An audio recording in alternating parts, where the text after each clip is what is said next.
sebagai pendapatan. Meskipun beban penyusutan mengurangi laba, tetapi tidak mengurangi kas. Dengan kata lain, beban penyusutan adalah biaya non-tunai. Perusahaan akan menambahkannya kembali ke laba bersih untuk mendapatkan kas bersih yang disediakan. Dengan begitu, depreciation expense diakui sebagai arus kas masuk, sehingga menambah net income.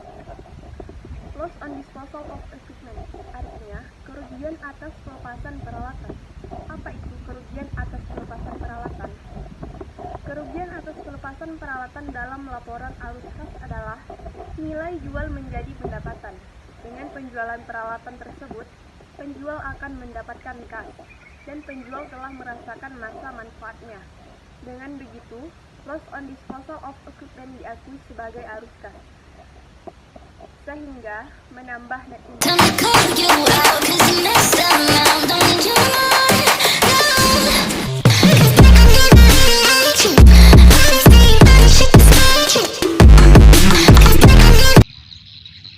Increase in akun receivable, kenaikan pada akun piutang.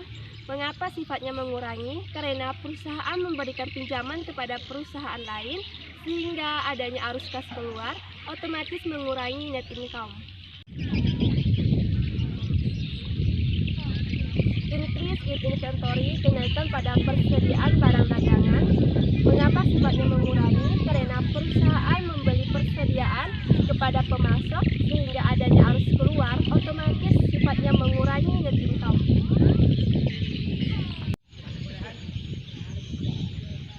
Decrease in prepaid expense, penurunan biaya dibayar di muka, menunjukkan bahwa lebih sedikit uang tunai yang dihabiskan hari ini untuk biaya yang dikeluarkan.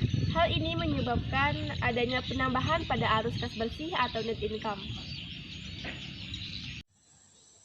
Decrease in akun payable adalah penurunan akun utang.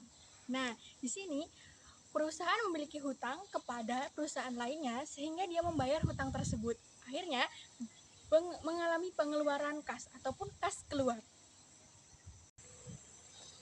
Increase in akun expense payable adalah di mana perusahaan memiliki beban-beban yang belum dibayar oleh perusahaan tersebut, sehingga dia menambah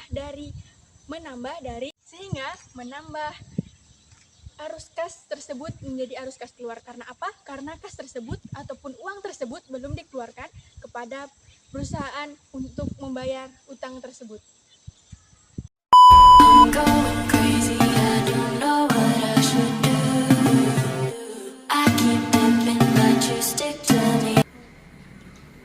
Sale of land, yaitu penjualan tanah. Mengapa sale of land menambahi net income? Tanah sebagai aset, ketika kita menjual tanah akan mendapatkan uang tersebut berupa kas, jadi kas masuk, maka sifatnya jadi menambah. Sale of equipment, yaitu menjual peralatan. Mengapa sale of equipment menambahi net income? Karena adanya arus kas masuk di dalam net income tidak dicatat sebagai arus kas masuk, jadi sifatnya harus menambah. Purchase of equipment.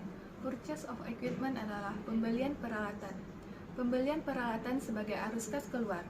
Misalnya, membeli peralatan sebesar 25 juta rupiah dan peralatan tersebut akan menjadi aktivitas investasi.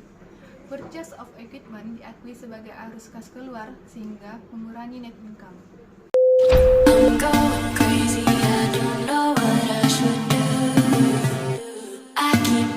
Redemption of bond, yaitu penebusan obligasi merupakan pelunasan yang penuh dari jumlah pokok atau jumlah yang diinvestasikan dan setiap bunga terutang, yang telah ditentukan dalam jangka waktu 6 bulan sebelum tanggal penebusan. Ketika tiba waktunya untuk menebus obligasi, maka semua premi dan diskon diamortisasi. Jadi, redemption of bond bersifat mengurangi net income. Apa sih sale of common stock? Sale of common stock ialah penjualan atas saham biasa. Mengapa sale of common stock menambahi net income? Karena sesuai dengan pengertiannya tadi, sale of common stock ialah menjual saham. Misalnya, perusahaan membutuhkan dana atau uang, lalu perusahaan menjual saham stock dan mendapatkan dana atau uang. Maka dari itu, sale of common stock disebut bersifat menambah. Payment of dividend. Perusahaan membayar tunai dividen kepada pemegang saham. Adanya kas keluar tidak mengurangi di net income, jadi sifatnya mengurangi.